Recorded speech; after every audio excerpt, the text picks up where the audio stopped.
Vamos a seguir entonces ahora con nuestras meditaciones sobre el libro de Hechos.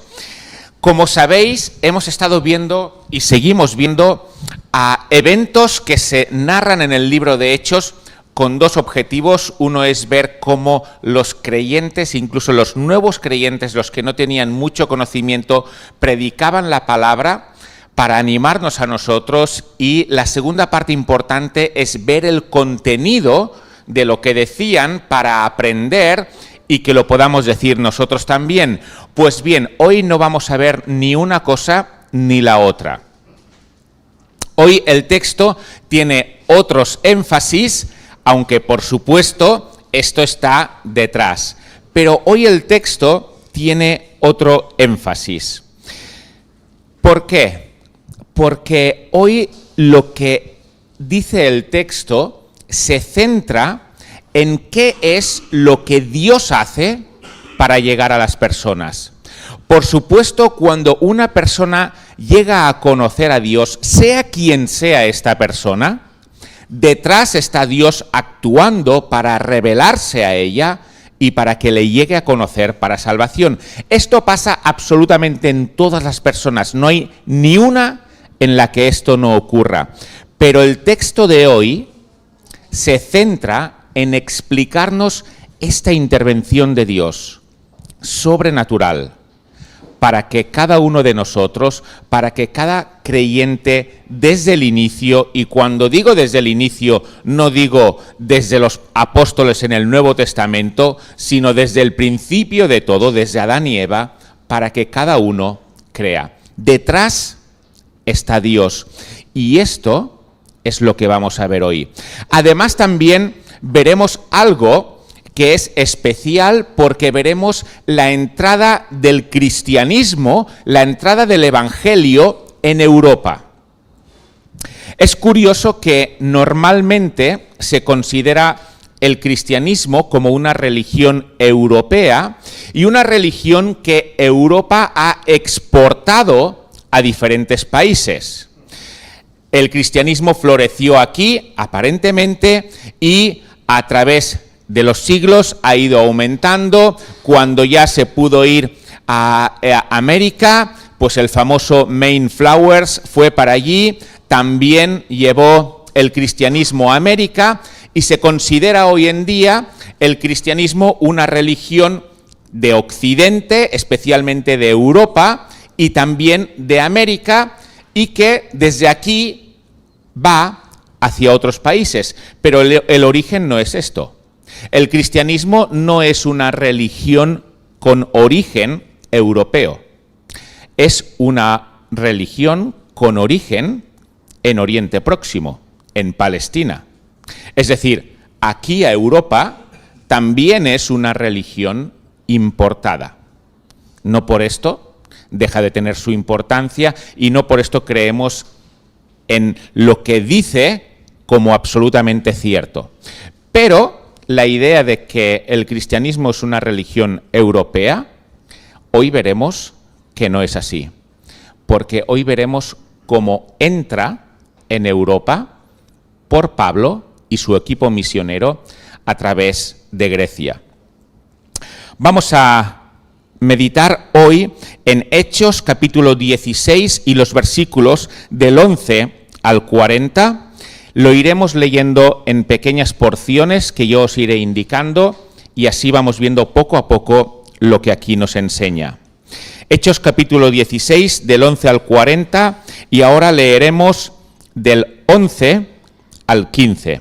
Hechos 16 del 11 al 15. Aquí dice: zarpando pues de Troas, vinimos con rumbo directo a Samotracia y al día siguiente a Neápolis, y de allí a Filipos, que es la primera ciudad de la provincia de Macedonia y una colonia. Y estuvimos en aquella ciudad algunos días. Y un día de reposo salimos fuera de la puerta junto al río, donde solía hacerse la oración, y sentándonos hablamos a las mujeres que se habían reunido. Entonces una mujer llamada Lidia, vendedora de púrpura de la ciudad de Tiatira, que adoraba a Dios y estaba oyendo, y el Señor abrió el corazón de ella para que estuviese atenta a lo que Pablo decía. Y cuando fue bautizada y su familia nos rogó diciendo: si habéis juzgado que yo sea fiel al Señor, entrad en mi casa y posad. Y nos obligó a quedarnos. Este equipo misionero, que está formado por Pablo, pero no únicamente por Pablo, sino Pablo, Silas, también Timoteo, que se les unió en Listra. Y aquí vemos también cómo se usa la primera persona del plural, y esto quiere decir que Lucas, que es el escritor de Hechos, también estaba con ellos como equipo misionero. Por tanto, aquí tenemos Pablo, Silas, Timoteo y Lucas trabajando para expandir el Evangelio. Ellos llegan a Neápolis. Neápolis es una ciudad pequeña con puerto que está en Grecia. Llegan ahí en barco. A Lucas le gusta mucho narrar los viajes en barco. Ellos llegan allí y entonces andan unos 16 kilómetros hasta llegar a la ciudad de Filipos, que estaba allí en Grecia. Entonces, Filipos, como nos dice el versículo 12, es una colonia romana. Esto es importante, por lo que vamos a ver después en el texto. Es una colonia donde los habitantes eran principalmente romanos. Según bastantes comentaristas, podía haber allí muchos veteranos de guerra romanos y también personas que quizás no fueran de origen romano, pero sí de nacionalidad romana. Por lo tanto, era un sitio donde había personas que estaban orgullosas de su situación como romanos. Esto podemos entenderlo también hoy en día. No es lo mismo vivir en un lugar que ser un ciudadano con plenos derechos en ese lugar, lo que hoy en día llamaríamos tener la nacionalidad de ese lugar.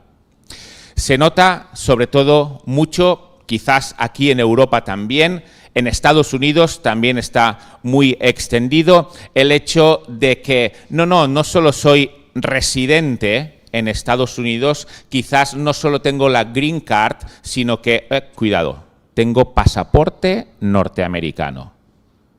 Es, como algunos dirían, otro nivel. Cuidado, que aquí tengo la bandera detrás. Esto es lo que estaba pasando, la situación de las personas en este lugar, en Filipos. Eran personas que no únicamente estaban dentro de lo que son los límites del Imperio Romano, sino que eran una colonia romana con muchas personas romanas. Aquí estuvieron algunos días, según nos dice el versículo 12, y hemos visto que hay varios días de reposo, es decir, el sábado, que ellos predican, y por tanto podemos suponer que serían varias semanas. En el versículo 13 vemos que se van al lugar donde solía hacerse la oración de los judíos. Por lo visto, en Filipos no había suficientes personas como para tener los judíos una sinagoga propia. Para que hubiera una sinagoga tenía que haber como mínimo 10 hombres, 10 varones. Pero se ve que la población judía de Filipos no era grande y por tanto no tenían su propia sinagoga. Entonces lo que habían escogido los pocos judíos que habían ahí, sobre todo mujeres, era el hecho de buscar un lugar donde hacer sus oraciones. No tenían sinagoga, pero no por eso iban a dejar de hacer lo que tenían que hacer como judíos. Por lo tanto, habían buscado un lugar donde podían ir a las horas señaladas, sobre todo el sábado, a hacer sus oraciones. Este lugar podía estar más o menos a 1,5 kilómetros del centro de la ciudad de Filipos.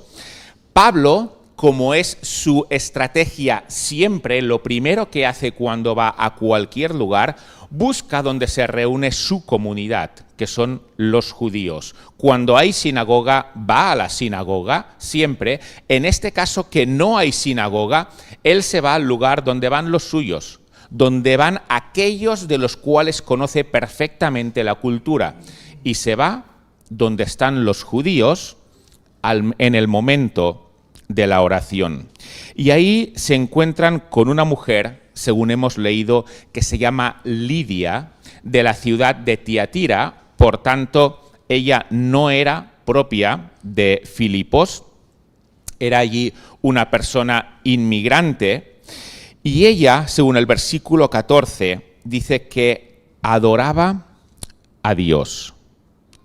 Por lo tanto, esta mujer, Lidia, de origen no judío y extranjera aquí en Filipos, era una mujer que al estar en Filipos, a pesar de que hubiera pocos judíos, sí que había visto en ellos el mensaje de adorar al único Dios vivo y verdadero.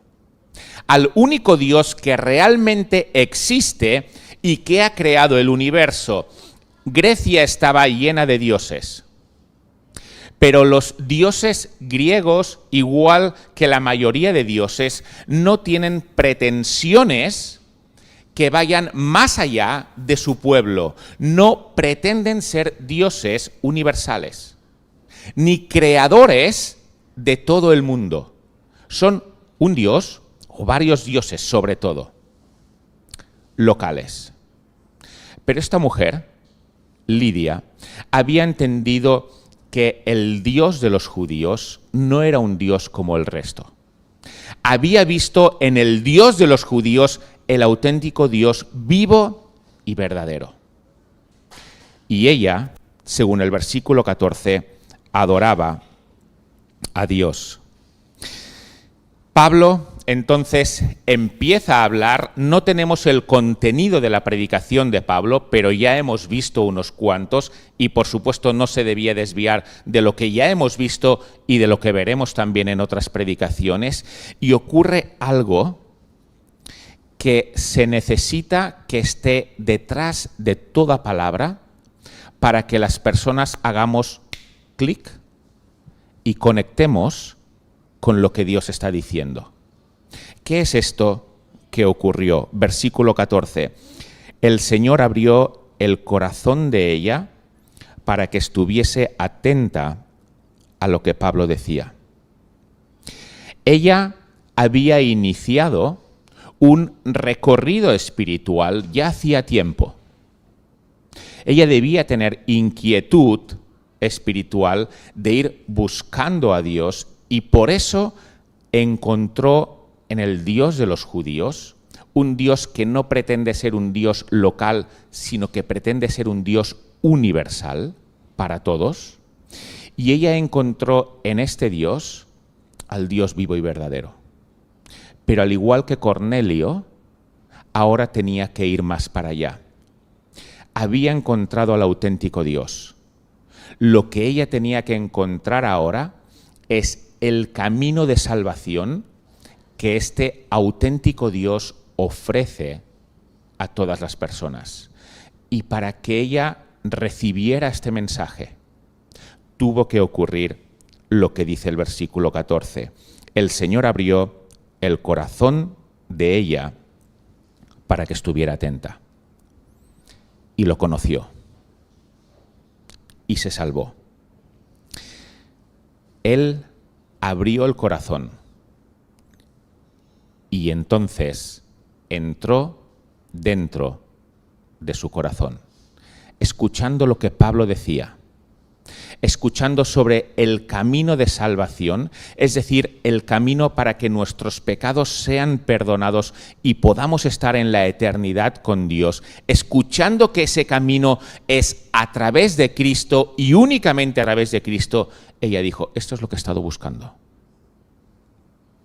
Podríamos pensar que esto es por una sensibilidad espiritual especial de Lidia, que esto es porque ella era quizás especialmente inteligente y fue capaz de ver esto, pero nada de esto es la realidad. La realidad es que Dios estaba detrás, abriendo su mente, abriendo su corazón para entrar. Este es el deseo para todas las personas. Es el deseo para los que ya conocemos a Jesús, para que Él entre también en nuestro corazón, tal y como nos dice el libro de Apocalipsis. He aquí yo estoy a la puerta y llamo, y lo está diciendo a creyentes, para que Él entre en nuestro corazón y cambie nuestra vida para bien, pero también para los que todavía no le conocen, para que puedan hacer esta es la verdad. Esto es lo que cada persona en el mundo, en todas las épocas, necesita para salvarse. Es esto. Y por fin lo he encontrado. Esto es lo que le pasó a Lidia. Y este es el deseo nuestro de que ocurra a todas las personas. Versículo 15. Ella creyó y fue bautizada. En ese momento, ella realizó lo que llamamos la conversión y pasaron dos cosas. Creyó y fue bautizada, y estas cosas que pasaron fueron las siguientes. La primera de ellas es que fue bautizada. Ella creyó. Y cuando creyó, lo siguiente que hizo es, ¿qué es lo que hacen los que creen? ¿Qué deben de hacer aquellas personas que reciben el mensaje que yo acabo de recibir? ¿Qué es lo que tienen que hacer? Y Pablo predicaba, igual que siempre, el bautismo, como símbolo de que la persona ha creído. Y entonces Lidia dice, ¿yo he creído? Jesús dice que me tengo que bautizar. No lo dudo ni un momento. Me bautizo. Lidia no esperó al hecho de que voy a esperar a tener las cosas un poquito más claras y entonces tomaré este segundo paso para bautizarme. Lidia no esperó al hecho de decir, quiero comprender un poquito más el Evangelio, y una vez lo haya comprendido un poquito más porque lo acabo de escuchar, entonces tomaré la decisión de obedecer a Jesús sí o no.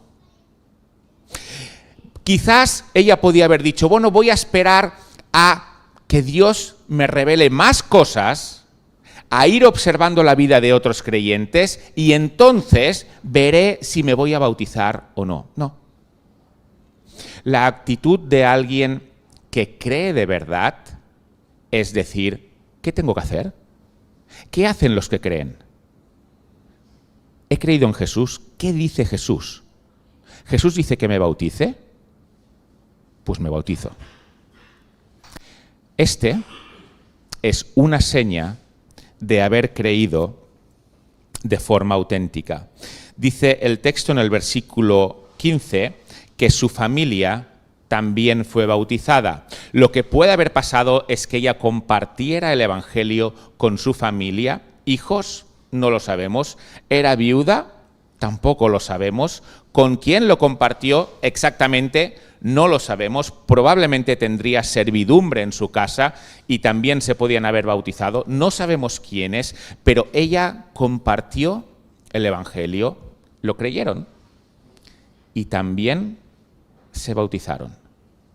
Porque esto es algo indicativo de todas las personas que creen de verdad.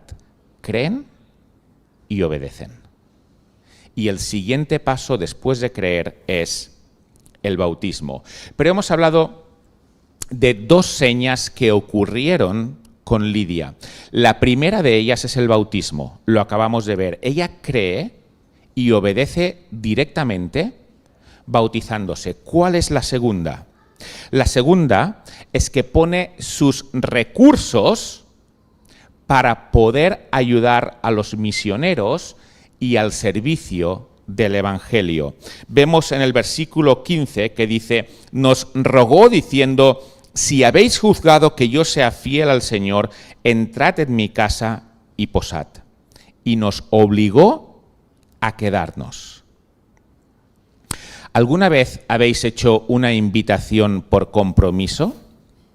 Una invitación de esas de, le digo que venga, si quiere venir a casa, pero a lo mejor por dentro estás pensando, preferiría que me dijera que no puede. Sé que es feo, pero alguna vez ocurre, seamos sinceros, ¿verdad? Esto no es lo que estaba pasando aquí con Lidia. Lidia no hizo una invitación a estos misioneros para quedar bien. Como símbolo de me veo comprometida a hacerlo. Ella invitó al equipo misionero y no estaba dispuesta a que le dijeran que no. El texto dice, y nos obligó a quedarnos. No os vais a ir, vais a venir a casa. Porque este Jesús en el cual he creído es alguien que me lo habéis traído vosotros y que quiero que lo conozcan muchas más personas. Como símbolo de mi obediencia, vais a venir a casa y os vais a quedar en casa. Y no solo esto, sino que además la iglesia que se abrió en Filipos se abrió en la casa de Lidia. Ella, hemos visto que era comerciante de púrpura de Tiatira. Probablemente ella era la que importaba de Tiatira el púrpura, lo vendía en Filipos. Esto le hizo tener muchas ganancias, tenía una casa grande donde podía tener al equipo misionero, además también a su familia, donde podía tener la iglesia. Y ella dijo, todo esto ahora está a disposición del Evangelio. No que ella no lo disfrute, ella seguía viviendo en su casa, su familia también, seguía teniendo dinero, no tenía que dar todo el dinero, por supuesto. Pero ella entendió que Jesús había salvado su vida y que ahora ella se debía a Jesús. Y les obligó a quedarse. No era una invitación por compromiso. Era una invitación a decir, ahora sé a quién sirvo. Y sirviendo a Jesús, os sirvo a vosotros. Os vais a quedar aquí. En el versículo 40 tenemos la sugerencia de que en la casa de Lidia es donde se había formado esta iglesia, la primera iglesia en Europa. Ahí dice, entonces saliendo de la cárcel, lo cual veremos después, entraron en casa de Lidia y habiendo visto a los hermanos, ¿dónde estaban los hermanos? En la casa de Lidia. Ahí se reunían. Ella cree y pone a disposición lo que tiene para los que creen. ¿Qué aplicaciones tenemos de esta primera parte del texto? Algo que ya hemos visto y que no vamos a repetir es que lo primero que hace Pablo es ir a los suyos, ir a los de su cultura. Había pocos en Filipos, había pocos judíos, pero ¿dónde va él? El sábado a la oración, porque allí están los suyos. Segunda aplicación. Hay una parte de las personas a las que Dios alcanza y son personas que han iniciado el camino de buscarle. En el siguiente episodio veremos a alguien que no inició este camino de buscar a Dios, pero Dios lo encontró. En este caso, Lidia ya había empezado. Ella se había unido al pueblo de Israel, a los judíos, por haber reconocido en su Dios el Dios vivo y verdadero. Ella tiene esta necesidad, esta inquietud de buscar a Dios. Y Dios sale a su encuentro. Mirad, Dios no se oculta de nadie. Dios no se oculta de nadie que le busque de corazón. Lidia le buscaba. Y Dios trajo a este equipo misionero, a Filipos, para que lo encontrara. Y trajo a este equipo misionero mediante milagros, porque Pablo no tenía la intención de ir a Filipos. Pablo quería irse hacia Asia, pero Dios le dijo, no vas a ir hacia Asia, vas a ir hacia Macedonia. Y tuvo 3 señales para que fuera a este lugar. Aquí había una mujer, Lidia, que buscaba a Dios. Y Dios iba a llevar su equipo misionero para que esa búsqueda fuera satisfecha. Qué bonito, ¿verdad? Si buscas a Dios de corazón, Él llega. Algo que observamos también es que Dios tiene acceso al corazón de todas las personas, sean o no sean creyentes. En el versículo 12 hemos visto que el Señor abrió su corazón. ¿Era creyente ella en ese momento? No. Pero Dios tiene acceso a su corazón, aunque ella no haya creído todavía. Dios tiene acceso a tu corazón y a mi corazón. Hayas creído en Dios o no, Él tiene acceso a Él. Y lo que quiere es que lo abras. Última aplicación de esta primera parte. Creer y obedecer va junto. ¿Qué hubiéramos pensado sobre la declaración de fe de Lidia, sobre el hecho de que ella hubiera creído, pero dijera, mira, el tema del bautismo vamos a esperar, ¿vale? Vamos a esperar, no pasa nada, esto puede pasar. Sobre el tema de que yo pueda ser un apoyo para vosotros como misioneros, vamos a esperar también, ¿vale? Voy a pensar mejor en todo esto. Y pasa el tiempo, pasan los meses, pasan los años, Lidia no se bautiza y tampoco pone lo que tiene a disposición de los misioneros ni de Dios. ¿Qué hubiéramos pensado de esta declaración de fe que ella ha dicho? ¿Hubiéramos pensado que es cierta? ¿O hubiéramos pensado que quizás se dejó llevar por una emoción y piensa que ha hecho algo, el creer, que en realidad no ha hecho? Probablemente pensaríamos esto segundo, ¿verdad? Porque el creer y el obedecer va junto. Cuando no se produce el obedecer, tenemos derecho a cuestionar, y esto lo tenemos que mirar sobre todo para cada uno de nosotros, tenemos derecho a cuestionar el creer. No se trata de un obedecer perfectamente, pero sí se trata de un decir, Señor, ¿qué quieres que yo haga? Y mediante mis imperfecciones, mediante mis debilidades, pero sabiendo que tú actúas en mis debilidades, procuraré avanzar, cayendo, errando, por supuesto, pero con el corazón puesto en obedecer a Dios. Este es el símbolo externo más claro de que el creer no ha sido una emoción vacía, sino que ha sido una fe real. Esto es lo que vemos en Lidia. Y es lo que tenemos que ver en cada uno de nosotros cuando hemos dicho que hemos creído. Vamos a seguir, versículos del 16 al 18. Aquí dice, aconteció que mientras íbamos a la oración, Ya otro día, no es el mismo sábado, nos salió al encuentro una muchacha que tenía espíritu de adivinación, la cual daba gran ganancia a sus amos adivinando.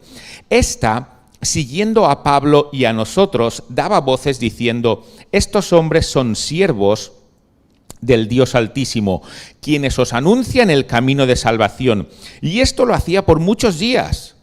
Mas desagradando a Pablo, éste se volvió y dijo al espíritu: te mando en el nombre de Jesucristo que salgas de ella.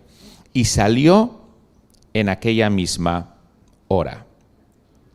La conversión de Lidia no pone fin a la predicación del Evangelio por parte de Pablo y de su equipo. Y ellos siguen yendo los sábados, y por supuesto también harían actividades entre semana, pero la principal entre los judíos es el sábado, y van al lugar de oración más veces.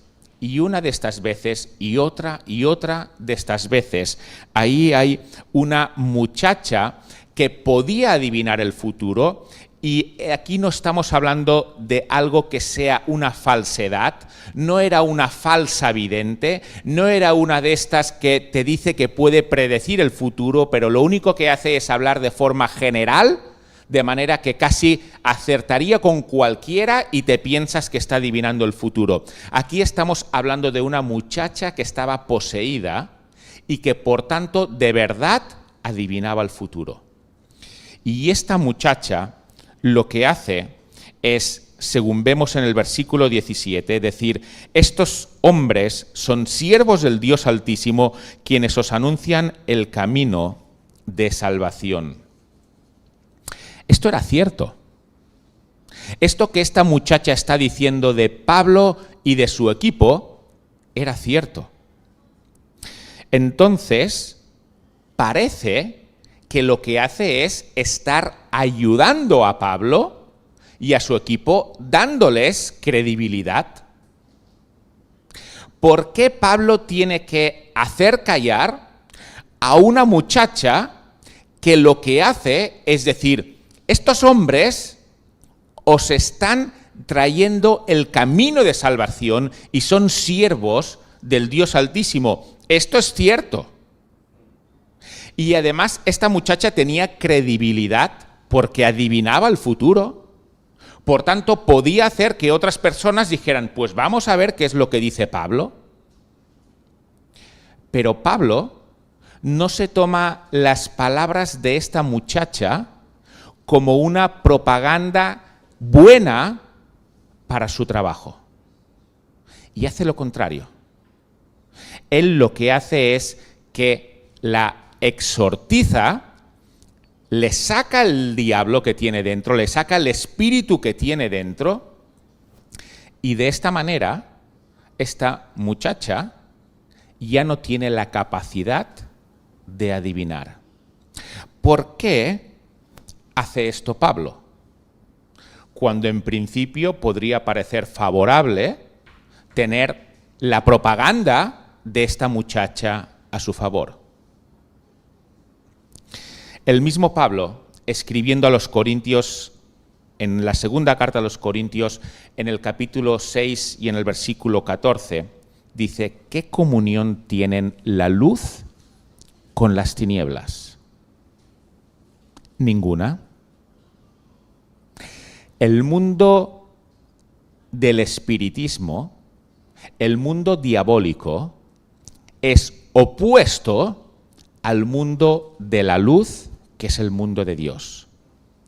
Da igual que este mundo diabólico de espiritismo parezca estar apoyando lo que Dios dice. ¿Acaso Dios va a dar credibilidad a ellos? ¿Acaso Dios se va a beneficiar de ellos? ¿Qué comunión hay de la luz con las tinieblas? Ninguna. Cuando Jesús sanaba a endemoniados, estos endemoniados podían reconocer que Él era el Hijo de David, que era el Mesías. ¿Acaso Jesús dijo, mira, como lo que estás diciendo y lo que piensas es cierto, no te voy a sacar el demonio, ni muchísimo menos? Parecería que pudiera haber cierta colaboración entre el mundo del espiritismo, del Satanás, y el mundo de la luz, de Dios. No la hay. No hay ninguna colaboración, ni debe de haber ninguna colaboración, aunque lo que digan sea cierto. Y por tanto, Pablo saca el demonio a esta muchacha. Versículos del 19 al 22. Pero viendo sus amos que había salido la esperanza de su ganancia, prendieron a Pablo y a Silas y los trajeron al foro ante las autoridades. Y presentándolos a los magistrados dijeron, estos hombres, siendo judíos, alborotan nuestra ciudad y enseñan costumbres que no nos es lícito recibir ni hacer, pues somos romanos. Y se agolpó el pueblo contra ellos y los magistrados, rasgándoles las vestiduras, ordenaron azotarles con vara. Lo que Pablo había hecho era algo bueno. Él había sacado el espíritu de esta muchacha y esto era muy positivo para esta muchacha. Ya no estaba poseída. Ella era una esclava, ni siquiera se pertenecía ella a sí misma, sino que tenía unos amos. Y Pablo le saca el espíritu. Le hace algo beneficioso. Pero ¿qué ocurre cuando Pablo hace algo que es beneficioso? En este caso, empiezan a ocurrir injusticias. Los dueños de esta muchacha ven que van a dejar de ganar dinero, y aquí estamos hablando de mucho dinero. ¿Por qué? Porque las personas ya no irán a que esta muchacha les diga cuál es el futuro. Por lo tanto, su fuente de ingresos se ha ido. Entonces, lo que ellos hacen es acusar a Pablo y a Silas ante los magistrados, pero si ellos van a los magistrados y dicen, mira, con lo que ha hecho Pablo y Silas, lo que pasa es que ahora mi fuente de ingresos ha desaparecido, eso no queda muy bien, ¿verdad? Porque en todo caso los perjudicados son ellos, y además el hecho de quitar el espíritu maligno a una muchacha, eso no es nada malo, no contradice ninguna ley. Pero entonces ellos actúan de forma astuta. No van a ir con argumentos egoístas, porque eso canta mucho, sino que van a utilizar otros argumentos para perjudicar injustamente a Pablo y a Silas. ¿Y qué es lo que ellos pueden hacer? ¿A qué argumentos pueden apelar para terminar con lo que están haciendo Pablo y Silas? Pues ellos miran sobre todo dos cuestiones. La primera de ellas es que van a utilizar ese orgullo nacional para poner a los magistrados y a la gente en contra de Pablo y Silas. Versículo 20. Ellos siendo judíos. En el versículo 21 dice, nosotros somos romanos. ¿Qué es lo que están haciendo aquí estas personas? Están tirando de su superioridad, en teoría, como nación. Están aprovechando el desprecio que se tiene hacia los extranjeros, en este caso hacia los judíos, para decir, estos judíos, es decir, estos que están por debajo nuestro, respecto a nosotros, que somos romanos. Empecemos a tener esto en mente, porque, señores magistrados y señores del pueblo, lo que vamos a decir ahora es algo que han hecho estas personas que ni siquiera son como nosotros, que no tienen nacionalidad romana. Ya están tirando de algo que normalmente suele funcionar bien para poner a las personas en contra de los que no son nacionales. ¿Vivimos esta realidad hoy en día? Estos que vienen de fuera, mira lo que nos están haciendo. ¿Se vive esto? 2000 años después, los argumentos no han cambiado tanto. Ellos siguen tirando de lo mismo. ¿Por qué? Porque esto es algo que apela al orgullo humano. Yo estoy por encima. Por tanto, algo que puedo decir para tener superioridad es poner a los demás por debajo. Esto es lo primero que ellos están haciendo, siendo judíos, respecto a nosotros, que somos romanos. Pero no es lo único.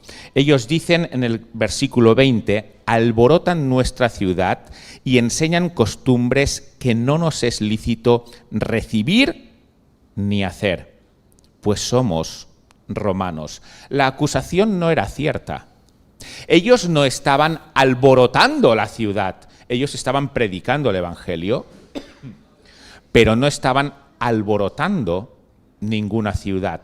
La segunda parte puede tener su parte cierta, pero es muy cuestionable. Ellos dicen que enseñan costumbres que no nos es lícito recibir ni hacer. Comenta un comentarista, valga la redundancia, que en sentido formal el ciudadano romano no debía practicar ningún culto extraño que no hubiera recibido la aprobación pública del Estado, pero comúnmente podía hacerlo siempre que su culto no representara una ofensa para las leyes y los usos de la vida romana, es decir, siempre que no comprendiera crímenes políticos o sociales. Dicho de otra forma, una persona dentro del Imperio Romano, en teoría, debía practicar las religiones que ya estaban aprobadas dentro del imperio. Y el cristianismo no tenía esta categoría, de hecho no la tuvo hasta 3 siglos después. Pero se permitía que se practicaran otras religiones siempre y cuando no implicaran un peligro político para Roma. Es decir, crímenes políticos o sociales. Y esto el cristianismo lo tiene. El cristianismo no llamaba a atentar contra César, no llamaba a atentar contra el Imperio Romano, ni muchísimo menos. Por tanto, la acusación de que estos hombres están provocando estos disturbios es falso. El Evangelio llama a obedecer a las autoridades, no a eliminarlas. Pero con esto, ellos consiguieron agitar al pueblo y los sentenciaron. Y además notemos que esto será importante para lo que vendrá después, que los sentenciaron y los pegaron sin juicio, sin haberlos juzgado. ¿Fue suficiente con que estos mercaderes, estos que tenían a la muchacha, agitaran a los magistrados y al pueblo para azotarlos? Algo que aprendemos de esto es algo que es un patrón siempre. Y es que cuando la palabra de Dios, cuando el Evangelio va avanzando, surgen oposiciones. Surge oposición. Esto es un patrón. Cuando el Evangelio avanza y por tanto el reino de Dios se extiende, entonces el príncipe de este mundo trae oposición. ¿Cuántas veces se ha acusado de forma injusta a personas que lo que hacen es predicar el Evangelio? ¿Cuántas veces se ha intentado parar el avance del Evangelio mediante una grieta legal que parece que está claro, pero en realidad no está tan claro, y mediante esto vamos a parar lo que está haciendo la Iglesia? Hay veces que es de una forma legal, aunque injusta, y esto es en los países donde el cristianismo está prohibido. Lo que hacen es legal, pero es absolutamente injusto. Pero incluso en Europa, ¿cuántos ataques ha habido y hay a la Iglesia y a los que estamos en la Iglesia? Damos gracias a Dios por lo que ha dicho Sole. Podemos estar en libertad y podemos estar aquí. Y es cierto. Y no en todos los lugares es así. Pero eso no quiere decir que estemos libres de todo tipo de persecución. Porque hay muchas personas, por desgracia, con la intención de que esto no avance. No hace mucho estaba hablando con otro pastor y me dijo que hablando con el alcalde de su pueblo, el alcalde le dijo: si pudiera, os cerraría la iglesia. Y estamos hablando en la Cataluña del siglo XXI. Y el propio alcalde le dijo esto. Por supuesto, cuando este pastor pedía un permiso para hacer cualquier acto, aunque fuera un acto solidario, lo que encontraba no era un sí por respuesta, sino que era un no. Pero el alcalde lo dejó bien claro: si pudiera, te cerraba la iglesia. ¿Por qué? Porque cuando el Evangelio avanza, el que se opone al Evangelio no se queda con los brazos cruzados. Versículos del 23 al 34. Aquí dice: después de haberles azotado mucho, los echaron en la cárcel, mandando al carcelero que los guardase con seguridad, el cual, recibido este mandato, los metió en el calabozo de más adentro y les aseguró los pies en el cepo. Pero a medianoche, orando, Pablo y Silas cantaban himnos a Dios, y los presos los oían. Entonces sobrevino de repente un gran terremoto, de tal manera que los cimientos de la cárcel se sacudían, y al instante se abrieron todas las puertas y las cadenas de todos se soltaron.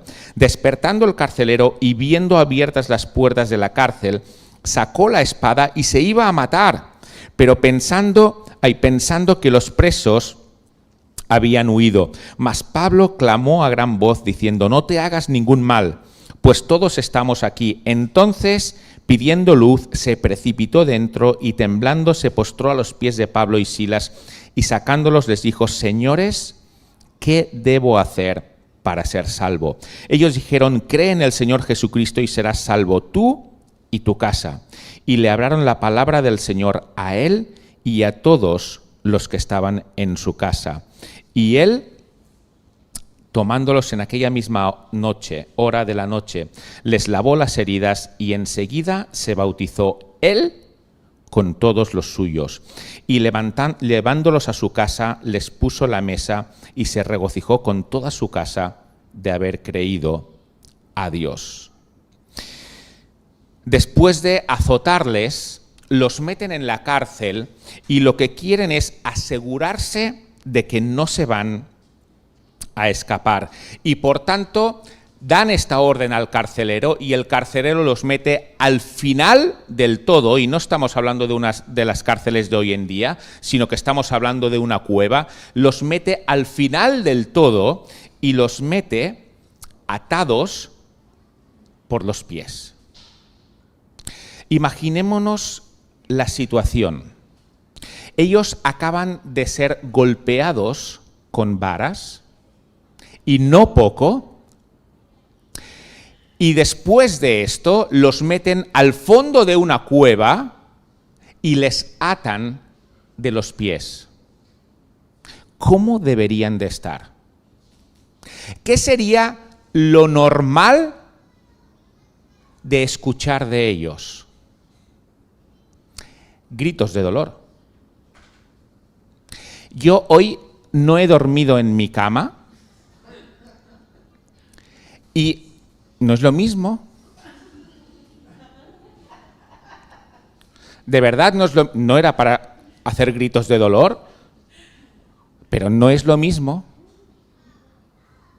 Estos no solo no estaban durmiendo en su cama, que por supuesto que no, sino que acababan de ser golpeados con varas, les atan los pies, de manera que la posición todavía es más incómoda, y en lugar de escuchar gritos de dolor, en lugar de escuchar improperios hacia la injusticia que les acababan de hacer, ¿qué es lo que escuchamos de ellos? Oraban y cantaban. Qué actitud, ¿verdad? Oraban y cantaban. Después de una injusticia como la que acababan de recibir y después de la situación en la que debían de estar, oraban y cantaban. ¿Esto es lógico? No, no lo es.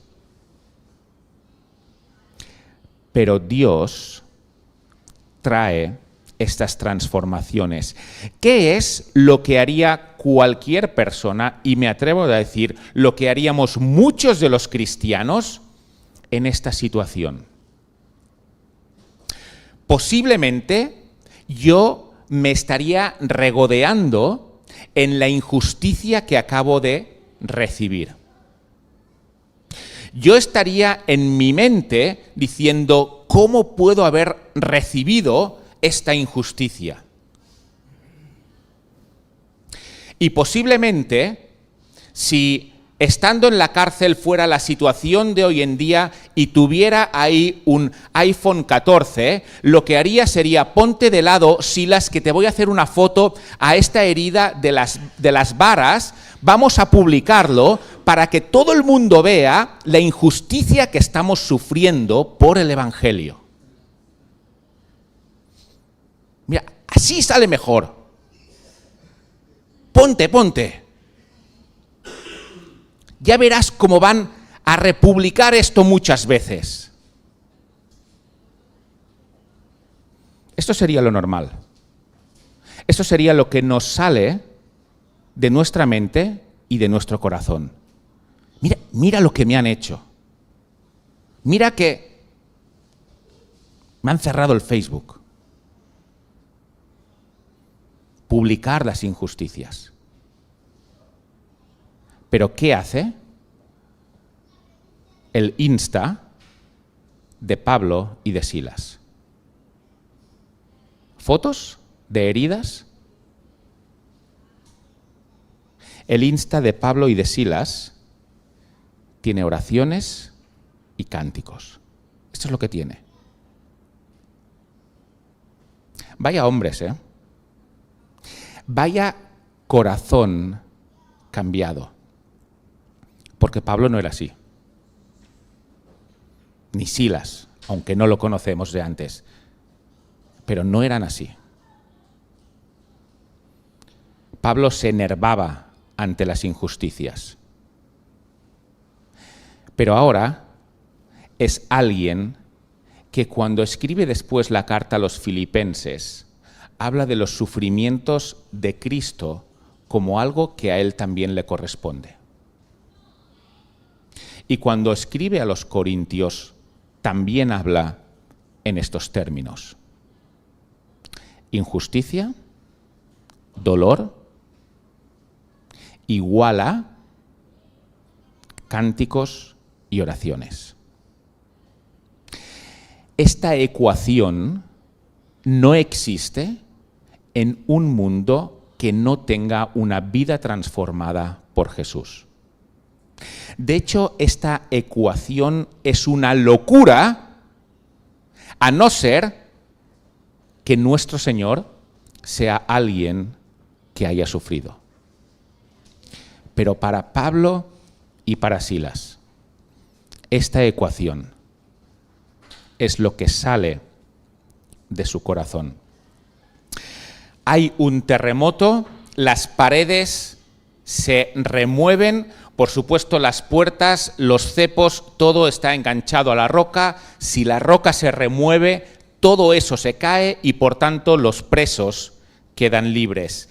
El carcelero, al ver que todos han podido escapar y al estar oscuro dentro de la cueva, no sabe si están o no están, presupone lo más lógico, y es que todos los presos se han ido, y si los presos se habían ido, lo que pasaba es que él tenía que pagar la pena de los presos que se hubieran ido. Y esto, por supuesto, era demasiado duro. Por tanto, lo normal es querer matarse, y es lo que él hace. Coge la espada para suicidarse, pero en ese momento aparece Pablo y le dice: no lo hagas. Estamos aquí, no nos hemos ido. Aunque podíamos habernos ido, no nos hemos ido, estamos aquí. Y la pregunta del carcelero es: ¿qué tengo que hacer para ser salvo? El texto dice que los presos escuchaban a Pablo y a Silas cantar y orar. El carcelero también debía escucharlos. El carcelero también debía ver cuál era la actitud de estos hombres, y es más, al ser un ciudadano romano en una colonia romana, conocería todas las religiones y todos los dioses que por ahí se predicaban, y él lo que está viendo es: esto no lo conozco. Es cierto que la cultura griega me aporta muchos dioses. Es cierto que también los romanos hemos importado muchos dioses de otra cultura, pero lo que estoy viendo, esto que estoy viendo, es diferente a todo lo que he conocido hasta ahora.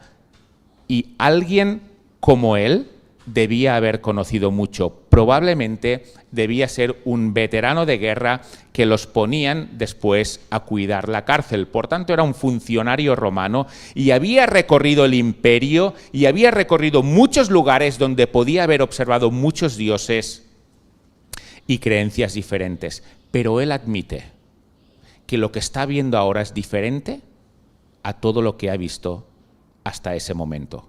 ¿Qué tengo que hacer para ser salvo? Él sabía que predicaban esa salvación y observó que esa salvación cambia a las personas. Versículo 31. Cree en el Señor Jesucristo y serás salvo tú y tu casa. Haz, no, cree. Y el creer llevará el hacer, pero el orden es: cree en el Señor Jesucristo y serás salvo. Eso es lo que nos repetimos a nosotros mismos y lo que decimos a todos. Cree en el Señor Jesucristo, no como alguien que existió, sino como alguien que está vivo, que ha pagado por tus pecados y por mis pecados, y que es capaz de cambiar nuestra vida aquí y nuestra eternidad. Cree y serás salvo, tú y tu casa. Como aplicaciones brevemente a esto, solo la fe salva. Hemos visto que Lidia también creyó.